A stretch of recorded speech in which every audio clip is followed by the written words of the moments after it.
बिस्मिल्लाहिर्रहमानिर्रहीम, अस्सलाम वालेकुम। आज हम बनाने जा रहे हैं मुल्तानी शाही कढ़ाई। मुल्तानी शाही कढ़ाई बीफ पे भी बनती है, मटन पे बनती है, चिकन पे बनती है। आज मैं बनाने जा रही हूँ चिकन पे। चिकन हमने बोनलेस ले लिया यहाँ पे 1 किलो। इसके अंदर हम डाल देंगे सिरका, विनेगर, आप किसी भी किस्म का सिरका ले सकते हैं। सफ़ेद सिरका इसमें डालेगा 1 चम्मच के करीब तकरीबन। या जो इस पे सिरके के ऊपर कैप लगा हुआ था ना, आप उस कैप से नाप के 1 कैप लगा दीजिएगा। और इसका फ़ायदा बेहद होता है। इसका फ़ायदा ये होता है कि जनाब बोनलेस जो हमारा चिकन है, बिल्कुल कई लोग पकाते हैं उनसे संभलता नहीं है, रेज़ा रेज़ा हो जाता है पकते में ही। दही के पानी में और दीगर मसाला डालने के बाद तो जो गोश्त अपना पानी छोड़ता है उसमें ये रेज़ा रेज़ा सा हो जाता है, तो ये वो नहीं होगा, साबुत रहेगा। ठीक है, यहाँ पे हमने लगा दिया इसके अंदर अदरक लहसुन का पेस्ट। अदरक लहसुन का पेस्ट जाएगा इसके अंदर 2 चम्मच भर के फुल। और यहाँ पे हम इसमें डालेंगे दही।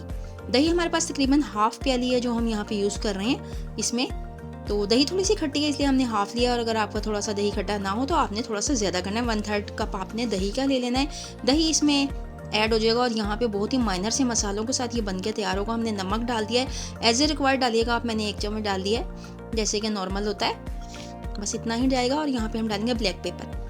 ब्लैक पेपर भी हम इस पॉइंट पे ही डालेंगे और बाद में भी डालेंगे। ठीक है, यहाँ पे जो हम डालेंगे ये इसके अंदर मैरिनेशन के लिए बिल्कुल इसके अंदर हल हो जाएगी।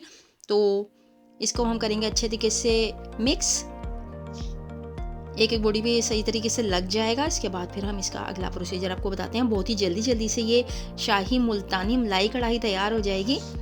इसको हमने ढक दिया है और ढकने के बाद हम इसको चढ़ा देंगे चूल्हे पे। आधा घंटा मैंने मैरिनेशन के लिए उसको रख दिया था और उसके बाद हमने उसको कवर करके चूल्हे पर चढ़ा दिया है उसको गलने के लिए। दूसरा प्रोसीजर हम यहाँ पे स्टार्ट करते हैं। दूसरा स्टेप में ये है कि हमने हरी मिर्चें ले ली हैं। हरी मिर्चें आपने इसी तरीके से तीखी मिर्चें काट लेनी है और काट के मैंने यहाँ पे इसको पानी में डाल दिया और इसके मैं यहाँ पे जो सीड्स है ना वो रिमूव कर दूंगी।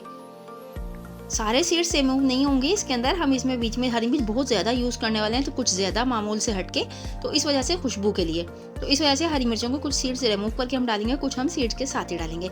ये देखें इस तरीके से, बस इसका ये आपने बीज निकाल देना हाफ हाफ करके पानी में डालने के बाद। और बहुत एहतियात से, ये बहुत ज़्यादा मिर्चें लगती हैं इससे और आपके हाथों के अंदर अक्सर जलन और ख़ारिश हो सकती है। ये करने के बाद बहुत एहतियात से, इसी तरह जैसे मैंने कोने से पकड़ा है, 1 स्पून की या नाइफ़ की मदद से आप इसको पकड़ के, नाइफ़ से करेंगे तो जो इसका छिलका है वो कटने का डर होगा, इसलिए मैं स्पून से कर रही हूँ। तो चलें, यहाँ पे चिकन हमने इस तरीके से चढ़ा दिया था। आधे घंटे की मैरिनेशन लगाने के बाद ये देखें इसने कितना पानी रिलीज़ किया दही ने और चिकन ने अपना। ये देखें, थोड़ा सा हिला देते हैं इसको। 10 मिनट हो गए इसको पकते हुए। हमने इसको गलाना है, असल पर्पस इसको गलाना है। यहाँ पे ये सिर्फ इतने ही मसालों के साथ, चंद मसालों के साथ ये तैयार हो जाएगा, बहुत ही मज़ेदार सा तैयार होगा। चले, अब इसमें हम डालेंगे वो हरी मिर्ची जो हमें इसकी यानी कि मिर्चों के लिए चाहिए, इसको स्पाइसी बनाने के लिए चाहिए। वो भी हम ग्रीन चिली का यूज़ करेंगे, ब्लैक पेपर का यूज़ करेंगे, रेड चिली इसमें बिल्कुल भी नहीं जाती। इसको कवर कर दिया मैंने यहाँ पर।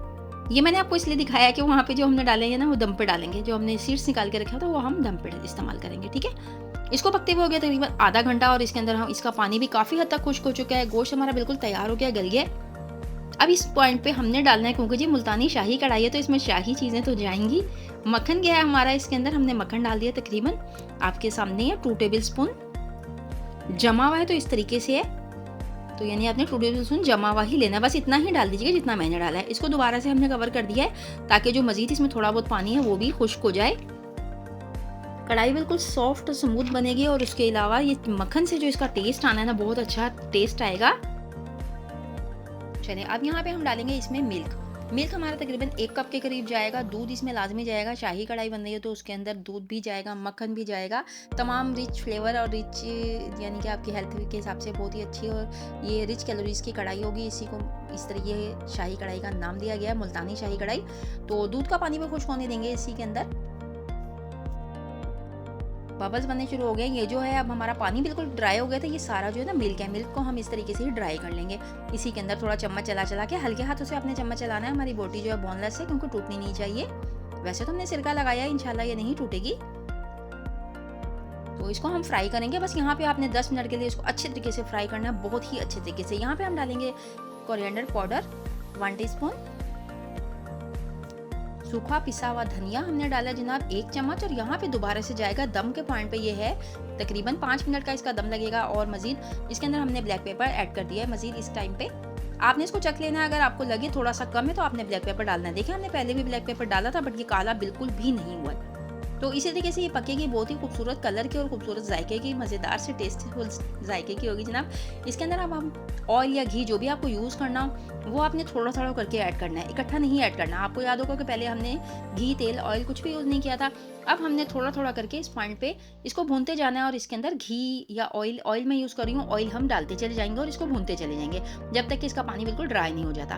फिर ही इस कढ़ाई पर चमक आ जाएगी एक ज़बरदस्त सी। बस इसका पानी ड्राई करना है और हमने साथ-साथ थोड़ा-थोड़ा ऑयल डालते जाना है। पहले मैंने थोड़ा-सा डाला, थोड़ा-सा हम फिर से डाल देते हैं। टोटल इसमें ऑयल जाएगा तकरीबन 1/4 कप, थोड़ा-सा कम जाएगा क्योंकि हमने इसमें बटर भी यूज़ किया है और इसमें दूध भी यूज़ किया है, मिल्क भी। 1/4 कप या थोड़ा-सा इससे ज़्यादा, बस इतना ही मैंने ऑयल इसके अंदर यूज़ किया है यहाँ पे। तो ये देखा अब इसके अंदर शाइन आनी शुरू हो गई है। गैस का फ्लेम जो है ना तेज़ ही रहेगा। अमूमन ये कढ़ाई वगैरह जो होती है ना, ये लोहे की जो कढ़ाइयाँ होती हैं ना प्रोफेशनल, उसी के अंदर पकती हैं, बट नॉन स्टिक में ये इतना अच्छा नहीं बन के तैयार होता।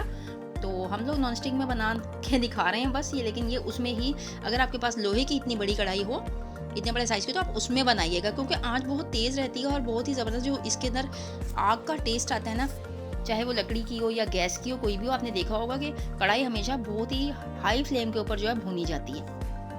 तो यहाँ पे हम नॉन स्टिक वैसे बहुत ज़्यादा तेज़ गैस नहीं कर पा रहे हैं इसकी, क्योंकि मेरे पास इतनी बड़ी कढ़ाई नहीं है कि लोहे की कि जिसके अंदर मैं बनाऊँ। नॉन स्टिक ही है मेरे पास। अगर आपके पास लोहे की तो लोहे की बनाना है और आपने बिल्कुल फुल फ्लेम के ऊपर इसको भूनना है। चलें जी, अब हमने यहाँ पे डाल दिए वही हरी मिर्चें जिनके हमने सीड्स रिमूव कर लिया था और साथ में थोड़ा सा हरा धनिया जो कि कट करके हमने रखा हुआ था साइड में। तो मसाला इसका बहुत ही बेहतरीन सी ग्रेवी इसकी तैयार होती जा रही है।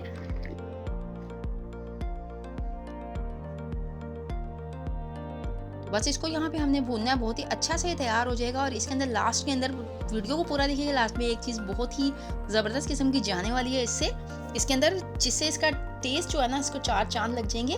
चलिए जी, गरम मसाला पाउडर भी मैंने यहाँ पे 1 स्पून डाल दिया है भर के। और इस कढ़ाई की शक्ल देखें कितना अच्छी सी हो गई है। अब यहाँ पे हम डालेंगे क्रीम आप चाहें तो घर की मलाई यूज़, क्रीम मैंने यहाँ पे 1 डिब्बा यूज़ किया। आप लोग चाहो तो घर की मलाई भी यूज़ कर सकते हो, बट उसमें मिल्क ज़्यादा नहीं होनी चाहिए, थोड़ी थिक होनी चाहिए। उसके बाद आप उसको आधी प्याली के करीब क्रीम यूज़ कर सकते हो, घर की हो या डिब्बे की हो। तो यहाँ पे मैंने ये डाल दिया और ये ऑलमोस्ट डन हो चुका है। क्रीम डालने के बाद इसको ज़्यादा पकाया नहीं जाता है, वरना क्रीम जो है ऑयली से हो जाती है और खाने में बहुत ज़्यादा प्रॉब्लम होती है, बिल्कुल अच्छी नहीं लगती है। बस यहीं पर हम इसको गर्म कर लेंगे, गरम ही हिला लेंगे अच्छे तरीके से। और ये हमारी डन हो चुकी है, यहाँ पे तैयार हो चुकी है हमारी मुल्तानी शाही कढ़ाई, बहुत ही ज़बरदस्त और मज़ेदार से। अगर रेसिपी अच्छी लगी हो तो रेसिपी को लाइक कीजिएगा, फीडबैक दीजिएगा। चैनल पे नहीं है तो चैनल को ज़रूर सब्सक्राइब कर लीजिएगा। हमेशा की तरह मैं आपको यही कहूँगी कि अपना फीडबैक देना ना भूला करें, और जब रेसिपी अच्छी लगे तो थम्स अप देने में भी कंजूसी ना किया करें। इसी के साथ दीजिए शाइस्ता इजाज़त को इजाज़त। इंशाल्लाह फिर किसी अच्छी रेसिपी के साथ हाजिर होंगी। ये देखें, इसकी लास्ट व्यू इसका देख लीजिए, बहुत ही ज़बरदस्त, बहुत ही खूबसूरत सी मेरी कढ़ाई तैयार हो गई है, बिल्कुल शाइनी और ज़बरदस्त सी तैयार हो गई है मुल्तानी शाही कढ़ाई। अगर आपने इसको ट्राई नहीं किया तो मैं आपको एक मशवरा दूँगी कि इसको ट्राई ज़रूर करें, और रेसिपी अच्छी लगे तो ज़रूर मुझे अपनी दुआ में याद रखिएगा। चलें, किसी अच्छी नेक्स्ट रेसिपी के साथ फिर से हाजिर होंगे। इसी के साथ दीजिए शाइस्ता इजाज़त को इजाज़त। अपनी दुआ में हमेशा हमें याद रखिएगा। अल्लाह हाफ़िज़।